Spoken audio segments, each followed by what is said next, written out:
Hello friends and parents, welcome to my channel. आज के episode में हम लोग डिस्कस करने वाले हैं कि आखिरकार ये मॉइस्चराइजेशन का ज़रूरत क्यों होता है प्रेगनेंसी के दौरान। स्ट्रेच मार्क प्रोन एरियाज़ होते हैं, ऐसा हम क्या करें फर्स्ट ट्राइमेस्टर से ही, जिससे कि आफ्टर प्रेगनेंसी जब डिलीवरी हो जाए तब भी स्ट्रेच मार्क उतना ज़्यादा विजिबल ना हो। और ये स्ट्रेच मार्क आने का वजह, आखिरकार स्ट्रेच मार्क किन लोगों को ज़्यादा आता है और क्यों। आज तो चलिए जानते हैं आखिरकार ये स्ट्रेच मार्क्स होते क्यों हैं, इसका वजह क्या है। सबसे पहला वजह है, अगर जेनेटिकली आपके मम्मी, उनके मम्मी या फिर आपके फैमिली में पहले से अगर प्रेगनेंसी के दौरान स्ट्रेच मार्क्स आ रहे हैं तो आपको भी स्ट्रेच मार्क्स होने का सबसे ज़्यादा चांस है। सेकेंड रीज़न है, अगर आप बहुत यंग हैं और आपका बॉडी प्रेगनेंसी से पहले बहुत टोन्ड है, तब भी आपको ज़्यादा स्ट्रेच मार्क आने का चांसेस है। जैसे कि आप इमेजिन करिए एक रबर बैंड जो नया होता है, तो उसका जब आप एक्सपैंड करते हैं तो वो ज़्यादा से ज़्यादा खिंचाता है।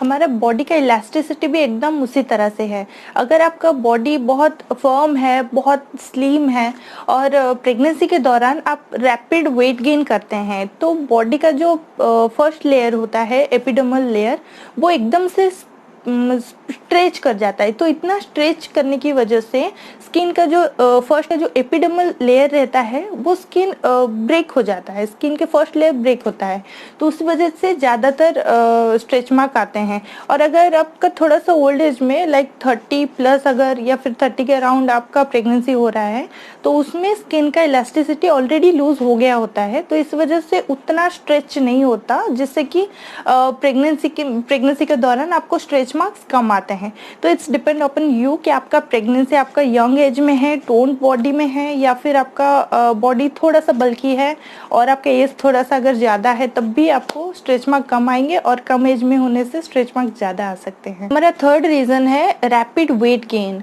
अगर प्रेगनेंसी के दौरान इन बिटवीन 40 वीक्स आपका रैपिड वेट गेन होता है, नॉर्मली होता ही है, लेकिन किन किन के बॉडी में अगर आप स्लोली वेट गेन करें मेडिकेशन से या फिर डॉक्टर हेल्प से, तो स्ट्रेच मार्क्स उतने नहीं आएंगे। लेकिन अगर रैपिडली आपका वेट गेन कर रहा है, नॉर्मली 6 to 7 मंथ से स्ट्रेच मार्क्स आने शुरू होते हैं। तो इस वजह से इन दिनों में अगर रैपिडली वेट गेन आपका हुआ तो भी स्ट्रेच मार्क्स आ सकते हैं। नॉर्मली स्ट्रेच मार्क्स आपका टमी एरिया के अलावा हमारे लोअर बॉडी पार्ट्स में और अपर बॉडी पार्ट्स में भी हो सकते हैं, स्प्रेड करते हैं। सिर्फ बेली एरियाज में ही स्ट्रेच मार्क्स नहीं आते, थाइज में, ब्रेस्ट में और लोअर बैक में भी स्ट्रेच मार्क्स आने का बहुत चांस रहता है। और 7th मंथ के बाद स्ट्रेच मार्क्स ज़्यादा दिखने लगते हैं। तो अभी थोड़ी देर बाद मैं आप लोगों से डिस्कस करूंगी कि स्ट्रेच मार्क्स को हम किस तरह से फर्स्ट ट्राइमेस्टर से ही प्रिवेंट कर सकते हैं। तो प्लीज़ एपिसोड को एंड तक ज़रूर देखिए। आपका अगर फ्रेजाइल बॉडी है और टीन एज से ही आपका अगर थाइज एरिया में या फिर साइड अब्डोमिनल एरिया जो होता है उसमें, या फिर आपके आर्म्स में स्ट्रेच मार्क्स आ रहे हैं, तो बहुत चांसेस है कि हिस्ट्री विल रिपीट। आपका प्रेगनेंसी में बहुत ज़्यादा स्ट्रेच मार्क आ सकते हैं। तो इसके लिए क्या क्या प्रिवेंशन आप ले सकते हैं, उसके बारे में थोड़ी देर में मैं बताने वाली हूँ आपको। प्लीज़ एपिसोड को एंड तक ज़रूर देखिए। हमारा फिफ्थ रीज़न है स्ट्रेच मार्क्स आने के, थ्रू आउट प्रेगनेंसी जब इचिंग होता है तो ज़ोर से अगर स्क्रैच कर लें या फिर आप मॉइस्चराइजेशन ठीक तरह से अगर नहीं करेंगे, तब भी स्ट्रेच मार्क्स बहुत सीवियर हो सकता है आपके टमी एरिया में। तो क्या करें जिससे कि थ्रू आउट प्रेगनेंसी आपको स्ट्रेच मार्क्स आए ही ना, या फिर प्रेगनेंसी के बाद जो स्ट्रेच मार्क्स थोड़े बहुत आए भी होंगे उसको अच्छी तरह से हम वापस से कर सकते हैं। 90% चांसेस है कि आपका स्ट्रेच मार्क पूरा चल। Time is the best medicine. After delivery आपको पेशेंस के साथ वेट करना है। थ्रू आउट प्रेगनेंसी में आप जितने भी स्ट्रेच मार्क्स आपके बॉडी में आया होगा, वो सब धीरे धीरे आफ्टर प्रेगनेंसी आप घरेलू नुस्खे या जो रेमेडीज़ में बताने वाली हूँ इसको अगर ट्राई करेंगे, तो आफ्टर डिलीवरी 6 मंथ तक मैक्सिमम आप अगर इसको ट्राई करेंगे, तो आपका टमी एरिया में या बाकी जितने भी अफेक्टेड एरिया हैं उन सब से स्ट्रेच मार्क्स मिनिमम 90% श्योरली चला जाएगा। तो चलिए आज जानते हैं ऐसे कौन कौन से घरेलू नुस्खे और ऐसे कौन कौन से टिप्स हैं जिससे कि आप इसको पूरी तरह से घटाने के लिए ऐसे कौन कौन से टिप्स हैं, चलिए आज डिस्कस करते हैं। आज के एपिसोड में आगे बढ़ने से पहले मैं आप लोगों से रिक्वेस्ट करना चाहूंगी, जो मेरे चैनल के नए व्यूअर्स हैं प्लीज मेरे चैनल को आप सब्सक्राइब कर लीजिए और साइड में जो बेल आइकन है उसको हिट करना बिल्कुल भी मत भूलिए। उससे क्या होगा कि मेरे चैनल के जितने भी लेटेस्ट अपलोड्स होंगे उन सब के नोटिफिकेशन आपके पास सबसे पहले पहुंच जाएंगे। और मेरे चैनल के कंटेंट्स अगर आप लोगों को पसंद आ रहे हैं तो प्लीज लाइक बटन को हिट करिए और मेरे जो भी आज रेमेडीज मैं बताने वाली हूँ वो सब आप यूज करिए। अगर आप में ये किस तरह से असर कर रहा है, ये आप पर इफेक्टिव है या नहीं, ये सब मुझे नीचे कमेंट बॉक्स में कमेंट करके ज़रूर बताएं। तो चलिए जानते हैं फर्स्ट ट्राइमेस्टर से हम ऐसा क्या क्या कर सकते हैं जिससे कि थ्रू आउट प्रेगनेंसी आपका बेली का प्रॉपर केयर हो सके, प्रॉपरली मॉइस्चराइज रह सके, जिससे कि स्ट्रेच मार्क्स ना आए। तो सबसे पहला स्टेप है फर्स्ट ट्राइमेस्टर के बाद जब आपका पता चलता है कि आप प्रेग्नेंट हैं, उसका विद इन 1 to 2 वीक्स आपको अपने टमी एरिया को मॉइस्चराइज करना है। वो इसलिए मॉइस्चराइज करना होता है, न्यूयॉर्क सिटी के फेमस डर्मेटोलॉजिस्ट जेब्रा डेलिमन एमडी हैं, उनका अगर हम बात माने तो प्रेगनेंसी के फर्स्ट ट्राइमेस्टर से अगर स्किन पे मॉइस्चराइजेशन प्रॉपर तरीके से किया गया तो स्किन को प्रॉपर तरीके से मॉइस्चराइज करने की वजह से स्किन पूरा हाइड्रेटेड रहता है और जब स्किन का स्ट्रेच मार्क्स आने का टाइम होता है तब स्किन का इलास्टिसिटी काफ़ी हेल्दी तरह से बूस्ट होके रहता है, जिससे कि स्ट्रेच मार्क्स कम आते हैं। इसी वजह से प्रेगनेंसी का फर्स्ट ट्राइमेस्टर से ही आप अगर मॉइस्चराइजेशन शुरू करेंगे तो फिर बहुत लेस लाइकली रहेगा आपका स्ट्रेच मार्क्स आए।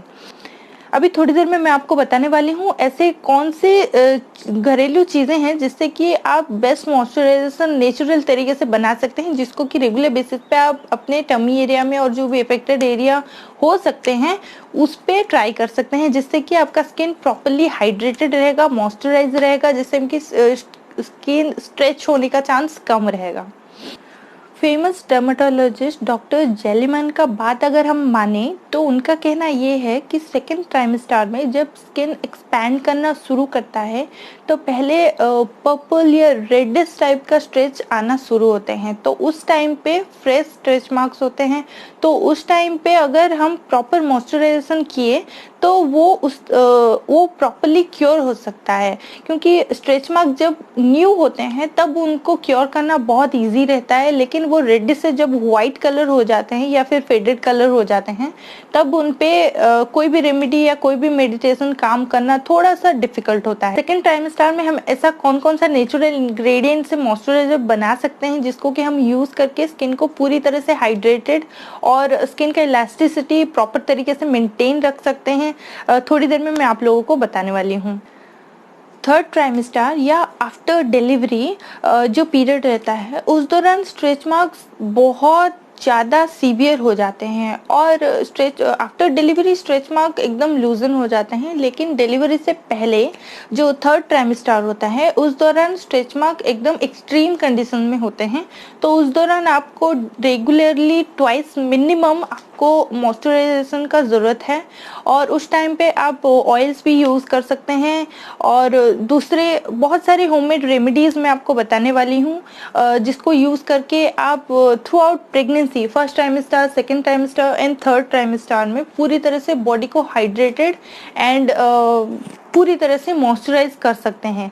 तो थर्ड ट्राइमेस्टर में आप पूरी तरह से मॉइस्चराइज स्किन को रखना बहुत ज़रूरी है, क्योंकि इस दौरान स्किन का इलास्टिसिटी एकदम एक्सट्रीम लेवल तक स्ट्रेच कर गया होता है और स्किन में थोड़ा बहुत इचिंग भी लग रहा होता है। तो इसी वजह से जितना बार हो सके मिनिमम ट्वाइस आपको दिन में मॉइस्चराइज करना ज़रूरी है। Tummy area and all the affected areas में आपको मॉइस्चराइजेशन का ज़रूरत है।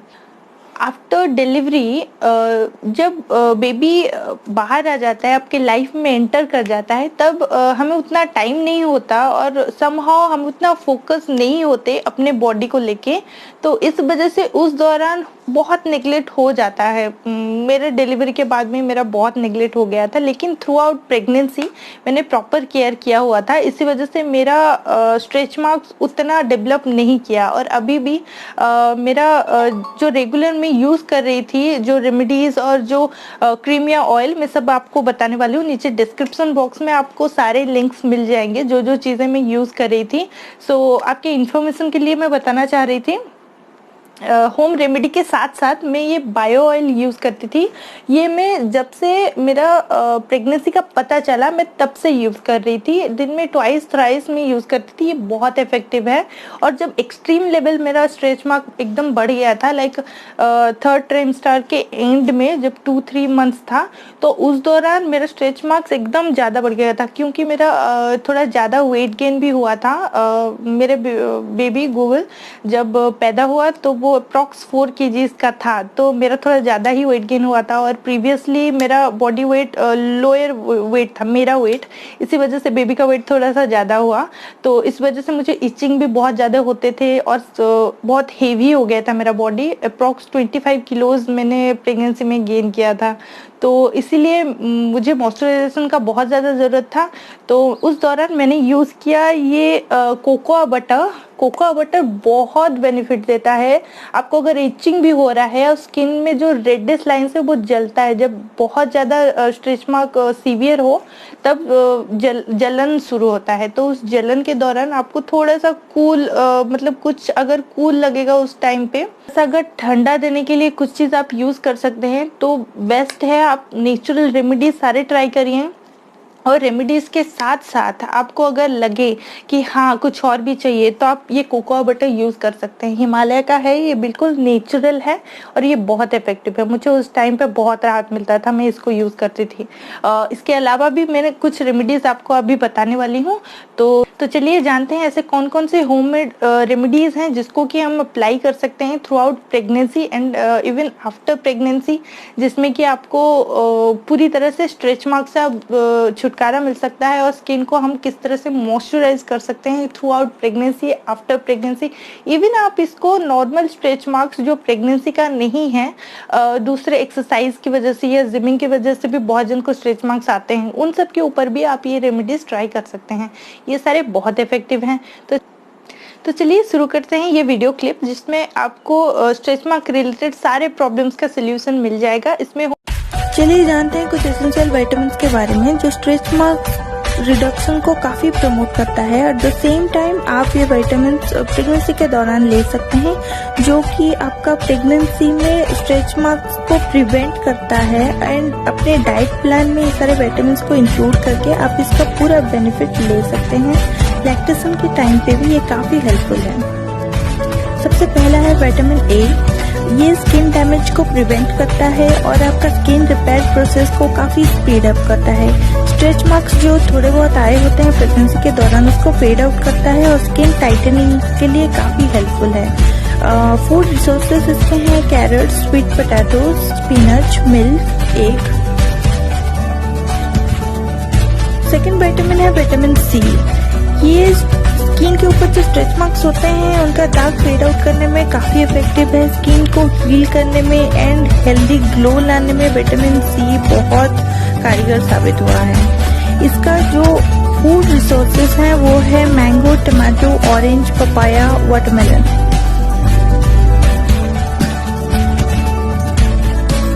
थर्ड है विटामिन ई। ये स्किन में कोलेजन फाइबर प्रोड्यूस करने में काफ़ी हेल्पफुल है। कोलेजन फाइबर स्किन को हील और स्ट्रेच मार्क को फेड आउट करने में काफ़ी इफेक्टिव है। स्किन को मॉइस्चराइज भी रखता है। इसके फूड रिसोर्सेज हैं almond, spinach, peanuts, mango, avocado. इसके बटर फॉर्म में भी आप इसको यूज कर सकते हैं। विटामिन के स्किन का स्ट्रेच मार्क्स को होने से प्रिवेंट करता है और ये एक्सीलेंट लाइटनिंग विटामिन है। इसको प्रेगनेंसी के दौरान लेने से ये हीलिंग प्रोसेस को भी बहुत स्पीड अप करता है और स्किन टाइटनिंग प्रोसेस को भी प्रमोट करता है। इसके फूड सोर्सेस हैं cabbage, bananas, pears, cucumber, coriander. Stretch mark से छुटकारा पाने के लिए आप ये इंग्रेडिएंट्स भी यूज कर सकते हैं विटामिन के अलावा, which is castor oil, olive oil, water, अल्फाल्फा, lemon juice, sugar, potato juice, egg whites, cocoa butter and aloe vera. इन सबको आपने स्ट्रेच मार्क्स के रिक्वायरमेंट के अकॉर्डिंग आप कॉम्बिनेशन में यूज कर सकते हैं। ये सारे बहुत इफेक्टिव हैं स्ट्रेच मार्क्स के ऊपर। For example olive oil, aloe vera and turmeric को आप ब्लेंड करके एक एयरटाइट जार में स्टोर कर सकते हैं और इसको ओवरनाइट लोशन की तरह आप रेगुलर मैनर में यूज कर सकते हैं। ये काफी इफेक्टिव है स्ट्रेच मार्क्स के ऊपर और बहुत जल्दी ये स्ट्रेच मार्क्स को फेड आउट करने में हेल्पफुल है। एलोवेरा बहुत इफेक्टिव है स्किन के स्ट्रेच मार्क्स के ऊपर। एलोवेरा को इन सब कॉम्बिनेशन के साथ आप यूज कर सकते हैं एज पर योर रिक्वायरमेंट। आपके स्ट्रेच मार्क की कंडीशन के ऊपर डिपेंड करता है। इसको overnight treatment, lemon mask, massage oil या कॉफी मास्क की तरह आप यूज कर सकते हैं। स्क्रीन में जिस तरह से दिखाया गया है इनमें से कोई एक कॉम्बिनेशन आप चुन सकते हैं। ऑल्टरनेट करके भी आप यूज कर सकते हैं। ये सारे इंग्रेडिएंट काफी इफेक्टिव है स्ट्रेच मार्क्स के ऊपर। लेमन्स काफ़ी इफेक्टिव होता है स्ट्रेच मार्क्स रिमूवल के लिए, क्योंकि इसमें विटामिन सी होता है जो कि स्ट्रेच मार्क्स को फेड आउट करने में काफ़ी इफेक्टिव है। इसको जस्ट कट करके रॉ फॉर्म में आप रब करिए स्ट्रेच मार्क के ऊपर, फिर 15 मिनट्स वेट करके सूख जाने के बाद वार्म वाटर से इसको वॉश कर लीजिए। ये काफ़ी इफेक्टिव है। अगर आपको रॉ फॉर्म में इसको यूज़ नहीं करना है या फिर कंफर्टेबल नहीं है तो इसका जूस निकाल के आप एलोवेरा जूस और रोज़ वाटर के साथ मिक्स करके कॉटन बॉल डिप करिए और जो भी आपके अफेक्टेड एरियाज हैं टमी के अलावा भी उन सब पे आप सर्कुलर मोशन में रब करिए। थोड़ी देर के बाद जब ये सूख जाए तो इसको नॉर्मल वाटर से आप क्लीन कर सकते हैं। इसको रेगुलर बेसिस पे आप यूज़ कर सकते हैं। ये काफ़ी इफेक्टिव होगा। पोटैटोज को रॉ फॉर्म में आप यूज़ कर सकते हैं क्योंकि इसमें ऐसे प्रॉपर्टीज होते हैं जो कि स्किन सेल को रीजनरेट करने में काफ़ी इफेक्टिव हैं। थिक स्लाइसेस में पोटैटोज को आप काट लीजिए, उसको डायरेक्टली स्किन के ऊपर रब कर सकते हैं या फिर ग्रेट करके भी स्ट्रेच मार्क्स के ऊपर आप रख सकते हैं। सूखने के बाद लूकवार्म वाटर में आप क्लीन कर सकते हैं। ये काफ़ी इफेक्टिव है। स्ट्रेच मार्क्स के ऊपर कैस्टर ऑयल का काफ़ी इफेक्ट रहता है। इससे पहले एपिसोड में मैंने आप लोगों के साथ डिस्कस किया हुआ था। स्क्रीन में जो स्टेप्स आपको दिए गए हैं इन सबको स्टेप बाय स्टेप आप फॉलो करके भी इसका पूरा बेनिफिट उठा सकते हैं। ये भी स्ट्रेच मार्क्स के ऊपर काफ़ी इफेक्टिव है। स्किन लाइटनिंग करने के लिए बहुत ऐसे इफेक्टिव प्रॉपर्टीज इसके अंदर होते हैं जो स्किन को सॉफ्ट भी करते हैं। एपिसोड के एंड में मैं आप लोगों से और एक बात करना चाह रही हूँ। अगर स्कार्स को लेके, प्रेगनेंसी का जो स्कार्स हैं, जो प्रेगनेंसी मार्क्स हैं, उन सब को लेके आप फ्यूचर में कभी परेशान होंगे तो आपके पास 3 ऑप्शन रह सकता है। Through out pregnancy and after delivery stretch marks के लिए आप कुछ ऑइंटमेंट्स, क्रीम्स या फिर होममेड रेमेडीज यूज करके स्कार्स को जितना हो सके कम विजिबल कर सकते हैं। दूसरा ऑप्शन आपके पास है कि जो एडवांस टेक्निक्स होते हैं, लेजर ट्रीटमेंट्स होते हैं, एडवांस ट्रीटमेंट्स होते हैं, वो सब करके आप स्कार्स को जितना कम विजिबल कर सकते हैं। उसमें भी 90% चांसेस क्योर होने का रहता है। 10% रह जाता है कि आपका स्ट्रेच मार्क शायद दिखे। और लास्ट जो है वो सबसे क्यूट ऑप्शन है। आप अपने स्ट्रेच मार्क्स को happily with a proud smile flaunt कर सकते हैं। Like it's your world winning scars. Scars को फ्लॉन्ट भी कर सकते हैं। इससे ज्यादा खुशी का मौका और क्या हो सकता है कि आप एक न्यू लाइफ को क्रिएट किए हैं। ये एक प्राउड मोमेंट है। तो इट्स अप टू यू कि आप अपने स्कार्स के साथ किस तरह से डील करेंगे। Stay healthy and stay safe. Here is lucky signing off.